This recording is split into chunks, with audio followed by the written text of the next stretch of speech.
It was my first summer job, and I couldn't have been more excited. I had always dreamed of spending the summer near the ocean, and when I saw the ad for a lighthouse keeper's assistant, I jumped at the chance. The pay wasn't great, but the adventure, well, that was priceless. The lighthouse sat on a cliff at the edge of town, overlooking the rocky shore where the waves crashed against the rocks below. It was tall, with a light that blinked through the night, warning sailors away from the jagged coast. I was supposed to help with the maintenance of the light, clean the glass, and make sure the area around the lighthouse stayed clear. Simple enough, right?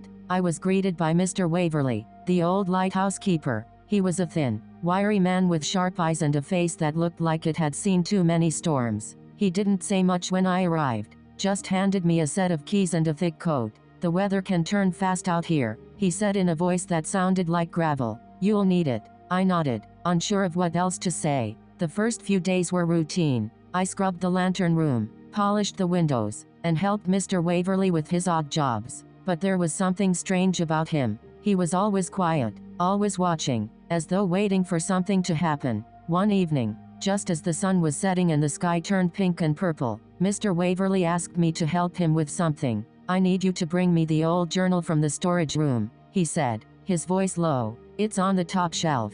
I agreed and went into the small room filled with dusty books and old equipment. As I reached up to pull the journal down, a large, yellowed map slipped out of its pages. It was old, torn in places, and marked with a strange symbol in the corner. Curious, I unfolded the map and stared at it. There was an island marked on it that I had never seen before. It was far from the coast, just off the edge of the map, where the sea looked impossibly deep. I didn't think much of it at first and handed the journal to Mr. Waverly when I returned. He took it without a word, but his hands shook slightly. That night, after dinner, he gave me a warning. "Don't ever go to that island," he said, his voice stern. "It's not a place for people. There are things out there that shouldn't be disturbed." I nodded, trying to act as though I understood, but his eyes lingered on me, and there was a fear in them I couldn't quite place. The next morning, as I cleaned the lantern room, I caught a glimpse of something on the horizon. A small, dark shape, moving slowly towards the shore.